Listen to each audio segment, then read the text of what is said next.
अब आपको सीधे लिए चलते हैं नीरज चोपड़ा, जिन्होंने देश को गोल्ड दिलाया, वो प्रेस कॉन्फ्रेंस कर रहे हैं। ये बेंगलोर वगैरह में ट्रेनिंग पार्टनर्स वगैरह दिए और मैं अपना मतलब जो सोचा था वो परफॉर्मेंस तो नहीं कर पाया, लेकिन मैंने फिर भी कोशिश की है।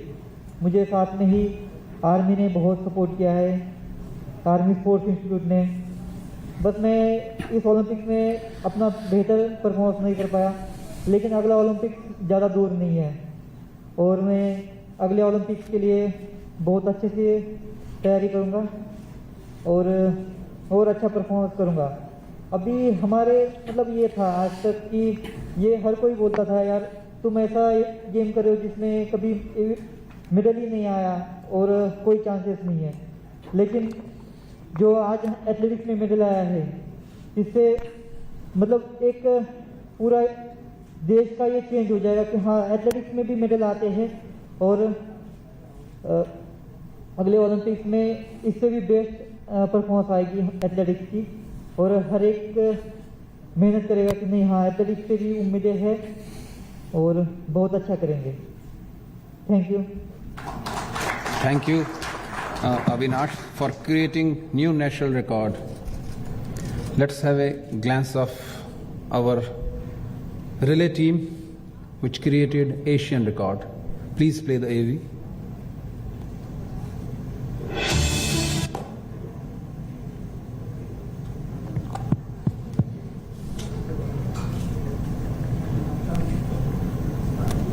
Made a big improvement chance there on the inside. India, who like Colombia has never medaled in the event, although they have. Here's the fair start, and off they go. 4 laps around, and this first one is the longest. And don't be fooled by that. Poland, I think they couldn't stick out first and have certainly asserted themselves. Trying to come up onto the shoulder of the Indians, running wide now in lane 3 as Poland begin to pull away. This is good running.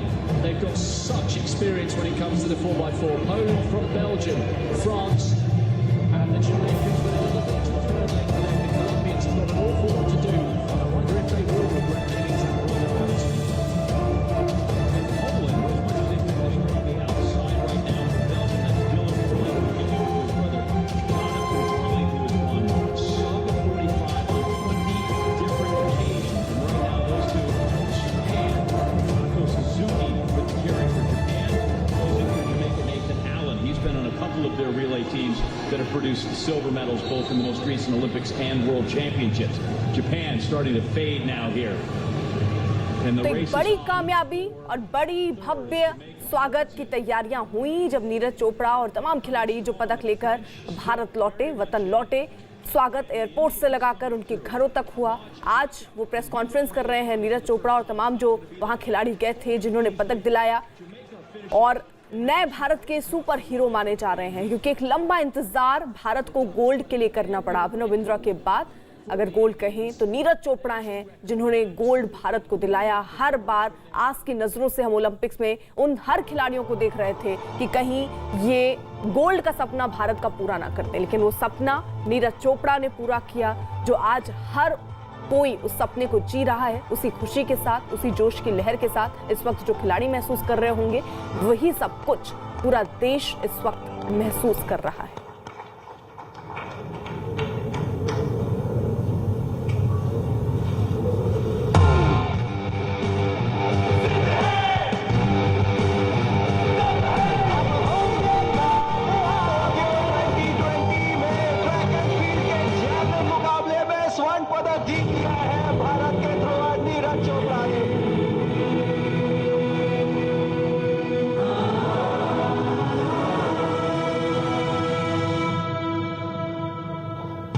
Olympic Games Tokyo 2020.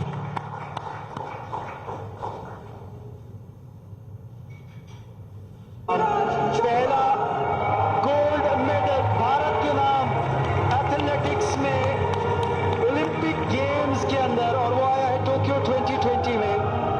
87.58 metres का इनका वो लाजवाब throw Bharat को gold medal दिलाता हुआ। क्या लाजवाब effort इनके द्वारा। खुशी जाहिर करते हुए आदिल सुमेरवाला भी, आदिल सुमेरवाला के अलावा खुशी पूरा भारत जाहिर करता हुआ। नीरज चोपड़ा, ये पल यादगार बना दिया है आपने भारतीय इतिहास में। और अब टोक्यो में बजेगी ओलंपिक नेशनल स्टेडियम में भारतीय नेशनल एंथम।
जावेद मंसूरी हमारे साथ हमारे सहयोगी इस वक्त जुड़ चुके हैं। जावेद, ये मंच से जो खुशी इन खिलाड़ियों के चेहरे पे है, वो जितने लोग इस वक्त टीवी देख रहे होंगे उनके चेहरे पर भी यही खुशी, यही मुस्कान है, क्योंकि गोल्ड आया है, 7 पदक आए हैं। देखिए, बिल्कुल बहुत ज़्यादा खुशी है। और जिस तरीके से यहाँ पर नीरज की वो परफॉर्मेंस दोहराई गई है जो ओलंपिक में उन्होंने जीती थी, वो राष्ट्रगान अभी यहाँ पर सुनाया गया तो सब लोग यहाँ पर खड़े हो गए। तो जो गौरव महसूस कर रहे थे वो एक बार फिर से वो मौका मिला है। अब से थोड़ी देर बाद नीरज चोपड़ा बोलेंगे। देखिए, माइक उनके हाथ में आ रहा है, नीरज बोल रहे हैं। सुनते जावेद। सभी को नमस्ते और आप सभी मीडिया वालों को भी बहुत बहुत धन्यवाद कि आप सभी आए। और मैं थैंक यू करता हूँ athletics federation of India, Sai tops, Indian army और मेरे स्पॉन्सर JSW स्पोर्ट्स का, जिन्होंने हमेशा मेरा साथ दिया। और आप सभी की सपोर्ट से ही मैं वहाँ तक पहुँचा हूँ। और मुझे लगता है कि जो सबसे मुश्किल टाइम आया था बीच में, कोरोना के टाइम, उस टाइम जो हमारे फेडरेशन ने हमारा कैंप कंटिन्यू रखा। और मैं थैंक यू करता हूँ NIS के स्टाफ का भी कि उन्होंने भी हमारा हर टाइम पे सहयोग किया। और उसकी वजह से मतलब हमें कभी भी ऐसे फील नहीं हुआ कि कोरोना की वजह से हमको कुछ प्रॉब्लम आ रही है। हमारा खाना, हमारी डाइट और जो भी रिकवरी का NIS में सब कुछ खुला रहा और बहुत ही अच्छे तरीके से वहाँ पे उन्होंने मेंटेन किया। तो वही उसी का कारण है कि हमारी परफॉर्मेंस अच्छी आई। और मुझे लगता है कि जो अभी बाद में कंपटीशन हुए थे हमारी ग्रांड पिक्स, मैं तो नहीं खेला लेकिन हमारे कई एथलीट्स जो क्वालिफाई नहीं थे, तो वो एक ऐसे मुश्किल टाइम पे जो एक फेडरेशन ने जो कंपटीशन करवाया था वो बहुत ही ज़रूरी था। उसकी वजह से हमारे काफ़ी एथलीट्स ने क्वालिफाई किया और वहाँ पे अपनी बेस्ट परफॉर्मेंस दे सके। तो thank you so much.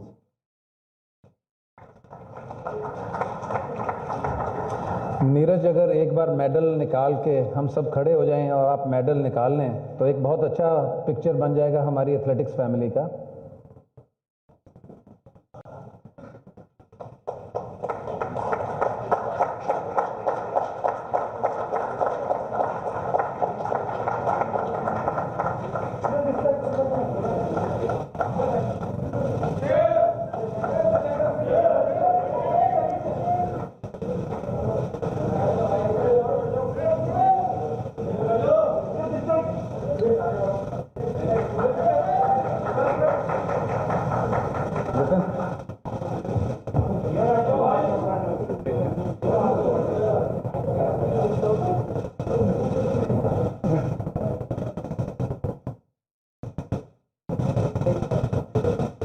Thank you.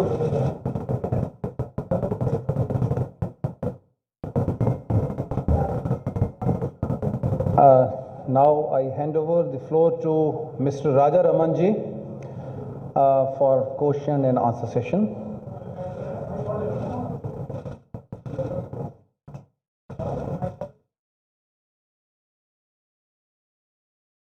Thank you very much, Dr. Ravindra Chaudhary, Secretary of the Athletics Federation, and it's a great honor for me to be standing here. Neeraj, thank you very much. We will take one question at a time from the print media to begin with. Because I think television, there's a separate arrangement for them, too far for them to be getting anything out of this. So can we have questions? Please raise your hand and I will come to you. Right there at the back, the first hand that went up is there. Is that Deepak Singh from PTI?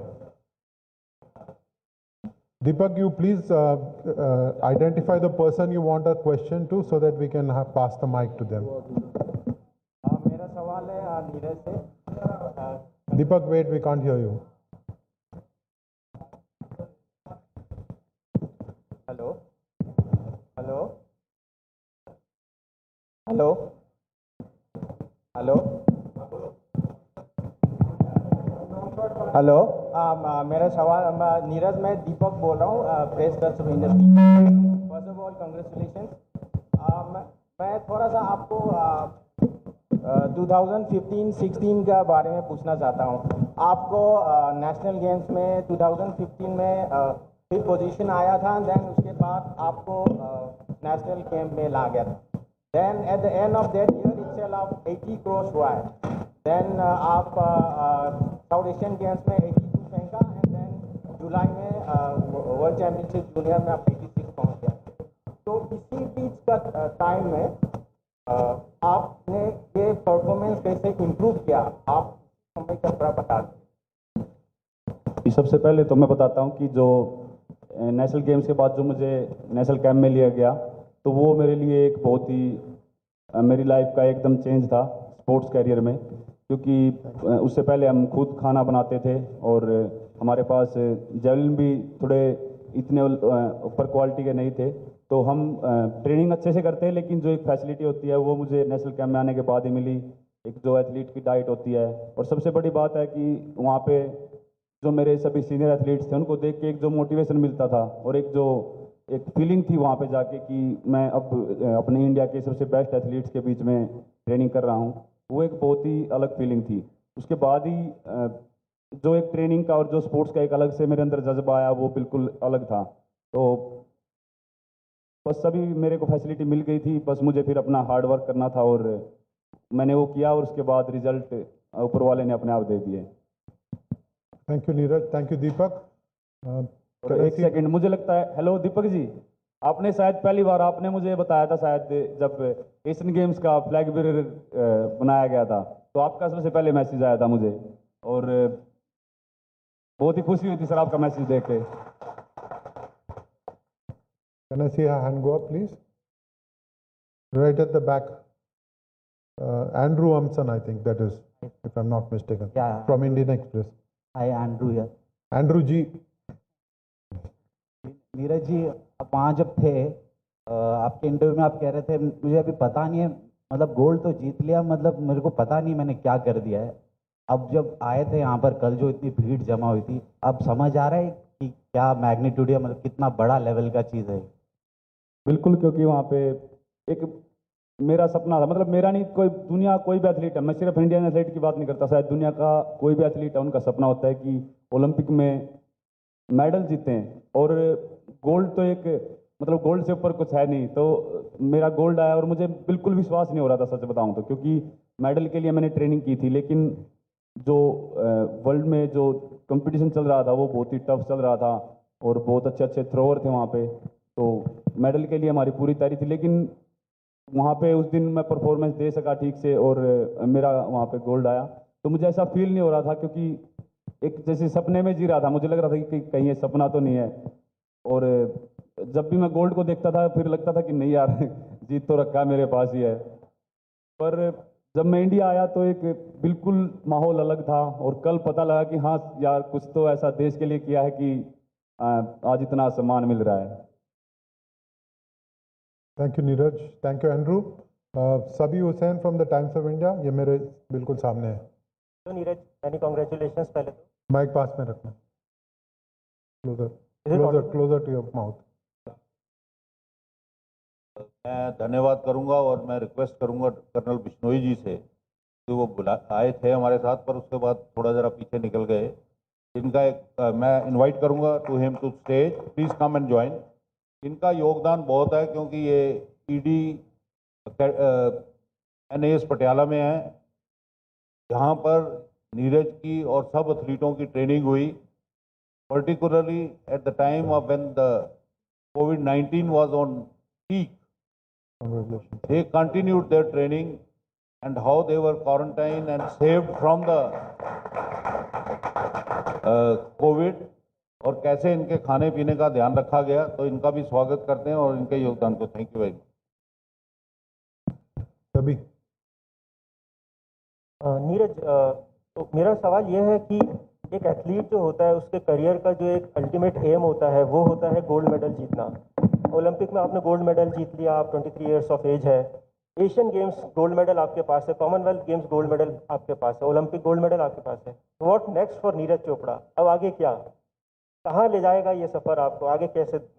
मुझे लगता है कि एक और title है world championship का, जो madam के पास है, अंजू बॉबी जॉर्ज जी के पास, तो वो और करना है, क्योंकि वर्ल्ड चैम्पियनशिप भी एक बहुत ही बड़ा एक एथलेटिक्स के अंदर बहुत ज़बरदस्त कंपटीशन होता है। मुझे लगता है कि वो ओलंपिक से भी ज़्यादा टफ जाता है कई बार, तो सबसे अगला टारगेट वो है। और फिर एशियन गेम्स, कॉमनवेल्थ गेम्स, मुझे लगता है कि एक बार मेडल जीतना उसमें हमें सेटिस्फाई नहीं होना चाहिए, हमको कोशिश करनी चाहिए कि दोबारा भी उसको दोहराएं। तो अगले साल एशियन गेम, कॉमनवेल्थ गेम्स हैं, तो मैं कोशिश करूँगा दोबारा से, फिर पीछे जीते थे दोबारा से फिर मैं वैसे ही medal जीतूँ। No, thank you. Jaspreet at the back, timesofIndia.com. Hi everybody, and congratulations Neeraj, congratulations Kamal for a wonderful feat, and you have made us really proud. I have a couple of questions, one to Neeraj and one to Kamal. Neeraj, मैं आपसे पहले पूछना चाहूँगा, आपने last throw जो था आपका 6th throw, उसके बारे में आपने कुछ बोला था कि मैं एकदम ब्लैंक हो गया था, क्योंकि शायद आपको मालूम था कि शायद क्या कंफर्म ही था कि गोल्ड हो चुका है, बट उस रनवे पे जो आपकी माइंडसेट था उस टाइम पे, क्योंकि आपको मालूम था बैक ऑफ द माइंड के गोल्ड हो चुका है, उसको अगर थोड़ा सा एक्सप्लेन करेंगे डिटेल में तो बहुत अच्छा लगेगा। जी बिल्कुल, क्योंकि लास्ट थ्रो में मुझे पता लग गया था, उससे पहले मैं फिर भी थोड़ा कोशिश कर रहा था कि मैं अपना एफर्ट लगाऊं, जो कि मैं ज़्यादा एफर्ट लगाने के चक्कर में मेरी सारी थ्रो ख़राब हो गई सेकंड थ्रो के बाद, क्योंकि जेवलिन है जो काफ़ी टेक्निकल इवेंट है, और अगर थोड़ा सा भी टेक्निक इधर उधर हुई तो बहुत गड़बड़ हो जाती है। तो वही मेरे साथ हुआ कि मैं अपना बेस्ट करने के चक्कर में, और मुझे लग रहा था कि हाँ आज सब ठीक है, वेदर अच्छा है, फीलिंग अच्छी है, तो मैं अपना बेस्ट कर सकता हूँ और शायद 90 के पार भी कर दूँ, लेकिन वो नहीं हो सका क्योंकि कहीं ना कहीं टेक्निक में कमी रही। लेकिन लास्ट थ्रो में जब मुझे पता लगा कि हाँ मेरा गोल्ड कंफर्म हो गया है, और मैं जब थ्रो करने के लिए जा रहा था तो समझ में नहीं आ रहा था क्या करूँ। वैसे मैं जब रनवे पे खड़ा होता हूँ तो मेरा पूरा कॉन्सेंट्रेट थ्रो में होता है, लेकिन उस टाइम जो था एक माइंड में एक चीज़ आ रही थी कि गोल्ड कंफर्म हो गया, मैं बस ऐसे फ्लो में भागा और मैंने थ्रो कर दिया। लेकिन वो थ्रो जो बीच में सारी थ्रो थी उनसे काफ़ी अच्छा था, वो शायद 84 कुछ था, तो बस वो फ्लो में किया मैंने, कुछ ज़्यादा उसमें ऐसे माइंड में नहीं था कितना एफर्ट लगाना है। और वापस आके जब गाड़ियाँ चेज कर रही थी आपको सारी, तो आपको कैसा लगा? Just one last, no follow up please, okay, there is not, we don't have enough time. Kamal आप आंसर करेंगे उनके। ओके कमल, आपका भी पहला ओलंपिक था, और आपने अनप्रेसिडेंटली बहुत अच्छा किया, आप फाइनल में पहुंची, अनफॉर्चुनेटली मेडल नहीं आया, बट आपको राखी मैम गाइड भी कर रही थी, स्टैंड्स में वो फ़ोन कर रही थी और कोचेस आपको गाइड कर रहे थे, तो उसको थोड़ा सा एक्सप्लेन करेंगे कि उस मोमेंट पे क्या आपको इंस्ट्रक्शंस आ रही थी क्वालिफाइंग फेज में? तो सबसे पहले कमल माइक काम नहीं कर रहा, और दूसरा सर की मेरा फर्स्ट कंपटीशन था, तो दूसरों के बारे में नहीं सोचना कि वो पहले के मेडलिस्ट हैं, जब पहले उनका कितना परफॉर्म करा है, अपना अच्छा परफॉर्म करना है। हाँ जी, तो सर मेरे पास सबसे पहले तो ये बता रहे थे मैम कि नर्वस नहीं होना, अपना बेस्ट करना है और कॉन्फिडेंस बिल्कुल लूज़ नहीं होने देना। तो दूसरा सर कि उन्होंने बताया कि जो ये नहीं सोचना कि वो वर्ल्ड चैम्पियन है, जो ओलंपिक मेडलिस्ट है, अपना बेस्ट करना है, क्योंकि मोस्टली प्लेयर सर यही सोच लेते हैं कि हमारे ग्रुप में कितने अच्छे प्लेयर हैं, जहाँ वो पहले के कितने मेडलिस्ट हैं। तो सर मैंने इस चीज़ को बिल्कुल नहीं देखा, और ना ही मुझे मैम ने देखने दिया, ना मेरे मतलब वहाँ कोचिस ने देखने दिया, तो ये सब मुझे सर वहाँ बताया जा रहा था। विनायक, थैंक यू कमल। विनायक को मौज Can we have a mic moved here, please? Vinayak के बाद फैसल है. Hi, my question is to Amoj. Amoj, Asian record was good, but you guys couldn't qualify for the final. How do you explain this? Timing अच्छा हुआ, but मंजिल नहीं मिली. Sorry sir, क्या बोला? Timing अच्छा हुआ, but मंजिल नहीं मिली. हाँ sir. First of all, I'll say hello. And sir, जैसे बनवाल सर ने बोला था कि हम 3 डेट के नीचे कर सकते हैं, तो हम भागे तो वही थे, लेकिन कुछ हमारी थोड़ी छोटी मिस्टेक्स थी, उसकी वजह से हम रह गए. तो 3 टाइम तो अच्छा एशिया रिकॉर्ड हुआ, लेकिन हमें तो कोई खुश नहीं रहा था. हम कह रहे थे कि यार कोई डिस्क्वालीफाई हो जाए, कोई भी हो जाए, हम घुस जाएंगे फाइनल में, तो देख ही लेंगे, या तो हम रहेंगे या इवेंट. लेकिन फिर वो हुआ नहीं था, हम दुखी थे. फिर अगले दिन नीरज भैया ने कर दिया, तो हम अभी बहुत ज़्यादा खुश हैं और इन्होंने अभी हमें बहुत इंस्पायर करा है. तो अब अगले साल तो बहुत सारे इवेंट्स हैं, तो हम भी साल में मेडल लाएंगे उनके, और हम भी नेशनल एंथम बजवाएंगे स्टेडियम में. Your question, please. Please identify yourself. I'm sorry, I don't. मेरा नाम जावेद है, न्यूज़ 18 इंडिया से. नीरज, आपसे सवाल है. ओलंपिक के दौरान और जीतने के बाद भी प्रधानमंत्री नरेंद्र मोदी ने आपसे बात की, आपको कंग्रेचुलेट किया. वो मोमेंट, और आपको क्या लगता है कि ये बेस्ट परफॉर्मेंस हमारा अब तक का रहा है? रियो में हमने 2 ओलंपिक मेडल जीते, इस बार 7 जीते हैं. आपको क्या लगता है कि क्या अभी बुनियादी ज़रूरतें हैं जिनको और ठीक किया जा सकता है, ताकि हम ये और परफॉर्मेंस आगे ले जा सकें? और जो प्रधानमंत्री ने आपसे बात की, वो सपोर्ट खिलाड़ियों से जो उन्होंने बात की, वो कितना सपोर्ट आपको मिलता है उससे? बहुत अच्छा लगा जी, क्योंकि एक खिलाड़ी वहाँ पे खेल रहा है और देश का प्रधानमंत्री हमको मतलब हमसे बात कर रहे हैं हमारा गेम होने के बाद. उन्होंने सिर्फ मुझसे ही नहीं, बाकी मेडलिस्ट को और वुमेन हॉकी टीम से ही बात की, जिन्होंने मेडल नहीं जीता लेकिन बहुत ही अच्छी परफॉर्मेंस वहाँ पे दी. तो ये बहुत ही बड़ी बात होती है कि एक देश का प्रधानमंत्री खिलाड़ियों को इतना सपोर्ट कर रहा है. और मुझे लगता है कि बहुत ही धीरे धीरे करके हमारा जो स्पोर्ट्स है वो बहुत ही इम्प्रूव हो रहा है. और सबसे बड़ा जो कारण था इस बार परफॉर्मेंस अच्छी आने का, वो ये था कि जो खिलाड़ियों के मन में जो एक बात थी, मैं काफ़ी एथलीट्स से मिला, जितने कोरोना की वजह से सबसे नहीं मिल पाए, लेकिन जितने भी अपने इंडियन एथलीट्स से मिला, तो इस बार कुछ भी किसी के मन में ये नहीं था कि हाँ हम यहाँ पे आए हैं. सेटिस्फेक्शन नहीं थी कि पार्टिसिपेट हुआ है. सबके मन में कहीं ना कहीं एक मेडल वाली बात थी. तो वो जो एक सोच थी वो कहीं ना कहीं ऊपर उठी है. और मुझे लगता है कि फिजिकली तो स्पोर्ट्स में ज़रूरत है कि है ही, और मेंटली भी बहुत ही ज़्यादा इम्प्रूवमेंट होनी चाहिए. क्योंकि अगर हम फिजिकली फिट हैं और मेंटली कहीं ना कहीं हम वहाँ पे घबरा जाते हैं, तो बहुत ही एक हम अपना परफॉर्मेंस अपना वहाँ पे नहीं दे पाएंगे. तो मेंटली और फिजिकली दोनों ही बहुत फिट थे इस बार. इसलिए मतलब कई बार आपने देखा होगा कि वुमेन हॉकी टीम हार गई थी, मैन हॉकी टीम भी हार गई, लेकिन फिजिकली भी और मेंटली भी वो बहुत स्ट्रॉन्ग थे. उनकी टीम बहुत स्ट्रॉन्ग थी, तो वो उन्होंने फिर दोबारा बहुत अच्छा कमबैक किया. तो ये बहुत अच्छा रिजल्ट रहा अपने इंडिया के लिए, और मुझे लगता है कि आने वाले ओलंपिक्स में या गेम्स में और बेटर होगा इससे. Thank you, Neeraj. Thank you, Javed. Faisal and then Kannan. Hi, Neeraj. This is Faisal from Agency France Press. Congratulations to all of you. Neeraj, you've been the star. Can you talk about, आप अपनी coaching के बारे में थोड़ा सा बताएंगे? Doctor clause ने जो आपको कोचिंग दी, उससे आपको फ़ायदा हुआ? कितना मुश्किल था कोच हॉर्न से स्विच करना डॉक्टर क्लॉज की कोचिंग में? जी देखो, जितना मैंने कोच हुए उनके साथ काम किया, वो भी मेरे लिए मैं मानता हूँ कि मैं उनकी रिस्पेक्ट करता हूँ. वो भी मेरे लिए बहुत एक अच्छा रहा, क्योंकि उस साल मैंने कॉमनवेल्थ और एशियन गेम्स में गोल्ड जीता.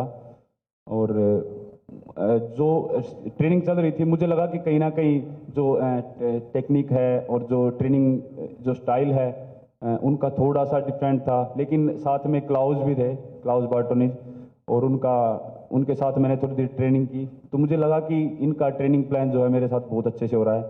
और फिर बस मैंने कोच हुए उनसे बात की और उनको बताया कि मैं कोच क्लाउज बार्टोनिज के साथ ट्रेनिंग करना चाहता हूं. और उन सर ने बाकी सभी जो एथलीट्स से, अनु रानी, शिवपाल सिंह, राजेंद्र सिंह, उनको ट्रेनिंग करवा रहे थे. और मैं और रोहित यादव हम बड़े आराम से क्लाउज बार्टोनिज के साथ ट्रेनिंग कर रहे थे. और उनका जो ट्रेनिंग प्लान है मुझे बहुत सूट कर रहा है. जो वो ट्रेनिंग प्लान बनाते हैं वो एक एथलीट की बॉडी को देख के और एथलीट को कैसे वर्कआउट की ज़रूरत है, और सबसे बड़ी बात है उनके पास बहुत ही पुराना एक्सपीरियंस है।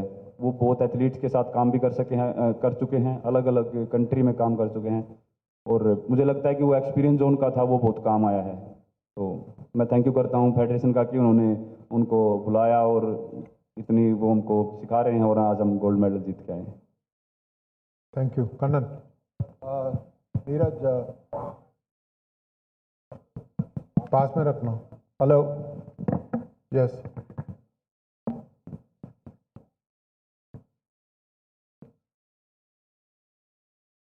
नीरज, मेरा एक सवाल है। कई एथलीट वर्ल्ड में, खासकर टेनिस जैसे स्पोर्ट में, टोक्यो जाने के पहले उन्होंने निर्णय लिया नहीं जाएंगे। मैं रिपीट करता हूँ, कई एथलीट टोक्यो नहीं गए, विदेश के एथलीट, खासकर टेनिस जैसा स्पोर्ट में और एक और स्पोर्ट में भी, कोरोना के डर में नहीं गए टोक्यो। आप इंडिया से यूरोप गए, ट्रेनिंग किया आपने, और फिर आप टोक्यो पहुँचे। रोज सुबह आपका सलाइवा एंटीजन टेस्ट कोरोना के लिए, उसके बाद डोप टेस्ट। ये किस तरह से एक एथलीट के माइंड में प्ले करता है? कुछ बताएंगे कि कैसा था मेंटली कि रोज सुबह ये टेस्ट देना है, रोज सुबह वो टेस्ट देना है, उसके अलावा जो असली परीक्षा है वो मैदान में। डोप टेस्ट तो जी मतलब ऐसे हम गेम्स में जाते हैं तो वो कभी भी किसी टाइम भी आके ले लेते हैं, लेकिन मेरे साथ क्या हुआ कि 3 बार उन्होंने बिल्कुल अर्ली मॉर्निंग मुझे उठाया, और मैं स्वीडन से डायरेक्ट मैं टोक्यो गया था, और वहाँ से 7 घंटे का कुछ ऐसा डिफरेंस था टाइम का। तो टोक्यो जो है स्वीडन से आगे था, तो बहुत एक मुश्किल हुई सोने में। वहाँ से 7 घंटे का डिफरेंस था, तो हम सो नहीं पाए टाइम पे, और लेट सोते थे, और सुबह फिर वो जल्दी उठा लेते, तो थोड़ा सा वो मुश्किल तो था, लेकिन फिर हम दिन में वो रिकवरी अपनी पूरी कर लेते थे, कोशिश करते थे कि दिन में थोड़ा अच्छे से रेस्ट करें। लेकिन कोरोना का तो वो सिर्फ हमारे साथ नहीं, सभी एथलीट्स के साथ अभी हो रहा था, और वो बड़ा इजी टेस्ट था। उसमें वो आरटीपीसीआर वगैरह नहीं कर रहे थे, वो बस अपना वो बस आप देसी भाषा में बोलो थूक लेते थे उसमें शीशी में इंग्लिश में तो मुझे पता नहीं, तो वो बहुत ईजी था। तो थोड़ा सा बस कोरोना की वजह से थोड़ी मुश्किल आ रही है, क्योंकि कई एथलीट्स को ओलंपिक छोड़ना ही पड़ा, और बिल्कुल वहाँ पे एक यूएसए का पोल वाल्टर था, वो बिल्कुल एथलेटिक्स शुरू होने से पहले ही वो पॉजिटिव आ गए, और बहुत अच्छे पोल वाल्टर थे। तो कई एथलीट्स को दिक्कत आई, और माइंड में बस कहीं ना कहीं ये था कि केयर रखनी है, कहीं हमारे साथ भी ऐसा ना हो जाए, बस ये थोड़ा डर था। बाकी तो अपना पूरा फोकस अपनी परफॉर्मेंस पे था। Thank you. Thank you Kannan. Thank you Neeraj. Last couple of questions, one from Neeru and one from Raja Raman after that. Neeraj, Neeru Bhatia, Week magazine से। एक सवाल ये पूछना था, आपकी पहली 2 थ्रोज बहुत बढ़िया रही फाइनल में, और कोच ने भी और आपने भी बोला है कि टेक्निक वाइज सब ठीक गया था, लेकिन इस टेक्निक को और फर्दर आगे इम्प्रूव करने के लिए आपको क्या लगता है, आपको क्या करना है, कैसे अपनी टेक्निक और इम्प्रूव करनी है, किस चीज़ में करनी है, ताकि बेहतर, जो आप सब बोलते हैं कि 90 मीटर आपने ट्रेनिंग में भी फेंका हुआ है, 90 मीटर तो वो कंसिस्टेंटली परफॉर्मेंस अच्छी आती रहे? देखो जी, मुझे लगता है कि जो 90 मीटर की जो तैयारी है वो मेरी थी इस बार, और वो मैं बोलना चाहूँगा कि वो मैं पिछले कुछ सालों में भी मैं उसके आसपास हूँ। और जेवलिन एक ऐसी चीज़ है कि अगर आप थोड़ा सा भी अगर सही तरीके से उसको एक सही एंगल पे थ्रो कर दो, और थोड़ा सा टेक्निक ठीक रहे, तो वो 2-3 मीटर तक चली जाती है। तो मैं काफ़ी करीब हूँ 90 मीटर के, और बस मुझे थोड़ा सा ध्यान देना है अपनी कुछ एंगल ऑफ रिलीज पे और थोड़ा टेक्निक पे। वो मैं कोच के साथ बात करके उस चीज़ को हम प्लान करके अच्छे से करेंगे। इस साल मैं नहीं कर पाया, क्योंकि मेरा बहुत मैं सोच रहा था कि मैं इस साल कर दूंगा, और बहुत मैंने मेहनत की थी इसके लिए। लेकिन मैं मानता हूं कि अगर चलो 90 मीटर नहीं हो पाया, लेकिन जो सबसे ज़रूरी चीज़ थी एक ओलंपिक मेडल और वो गोल्ड मिला है, तो मैं इस चीज़ से काफ़ी खुश हूँ। और 90 मीटर का बिल्कुल मेरा एक बहुत वो भी एक सपना है, और वो मैं ज़रूर पूरा करूँगा। Thank you Neeru. Thank you Neeraj. मेरा एक सवाल है आपसे, ये शायद आपके लिए आखिरी सवाल है। आपको तो बहुत सारे सवाल के जवाब देने होंगे। तो इस बीच आपको ये भी जानकारी दे दें कि बीजेपी संसदीय दल की बैठक हुई जिसमें प्रधानमंत्री नरेंद्र मोदी ने कई महत्वपूर्ण चीजें कही, जिनमें से कि अपने क्षेत्र में जो सांसद हैं उनको ये कहा गया कि अपने क्षेत्र में स्पोर्ट्स को आप बढ़ावा दीजिए। उन्होंने खेलों को बढ़ावा देने की बात भी कही, ग्रामीण प्रतिभा को बढ़ावा दें जो ऐसी जगह से आते हैं जिनको सुविधाएं नहीं मिल रही हैं, ताकि वो आगे बढ़ पाए खेल के परिदृश्य में, तो उनको वो सुविधाएं भी देने की अपील प्रधानमंत्री नरेंद्र मोदी ने आज जब वो बीजेपी संसदीय दल की बैठक कर रहे थे तो सांसदों को उन्होंने ये निर्देश दिए। ग्रामीण प्रतिभा को बढ़ावा दें, साथ ही साथ अपने अपने क्षेत्र में स्पोर्ट्स को बढ़ावा भी दिया जाए। खेलों के प्रति लोगों की रुचि बढ़नी चाहिए और हर वो शख्स जो अपनी प्रतिभा को निखारना चाहे उसे वो पूरा मौका भी मिलना चाहिए। या फिर हम क्या कर पाएंगे, क्योंकि उनको अभी सर ने बताया कि अभी कंपटीशन होंगे, जेवलिन भी मिलेगी, सभी फैसिलिटी मिलेगी। तो मैं बहुत खुश हूँ जी मैं कि जो बच्चे करना चाहते हैं उनके काम आया, और मुझे बहुत खुशी होगी कि और हमारे जो जूनियर एथलीट हैं वो निकल के आए और ज़्यादा हमारे देश के मेडल आए एथलेटिक्स में। Thank you Neeraj, thank you. Before we close, can I ask the chief coach, Dr. Radhakrishnan Nair, to come over here and say a couple of words, because there were no questions to him. I would like him to come and share his thoughts on the Olympic campaign. Just a very brief.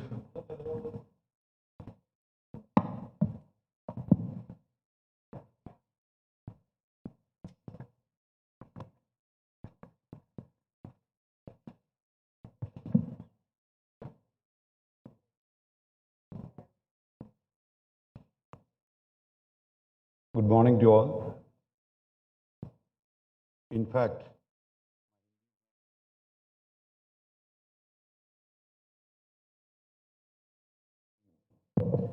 ये मेरा दूसरा Olympics है, तो जो पिछली Olympics से कुछ अलग लगा मेरे को, क्योंकि हर तरफ से हमको, आज जैसे एथलेटिक फेडरेशन ऑफ इंडिया हमको सेंड ऑफ दिया, it was a wonderful thing, and और not only athletic federation of India.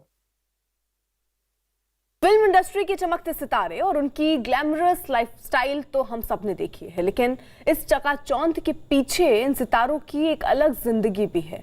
फिर चाहे वो जरूरतमंदों की मदद करना हो या मुश्किल हालात में देश के लिए खड़े रहना हो, फिल्मी सितारे रियल लाइफ में भी हर समय अपनी भूमिका निभाते हैं।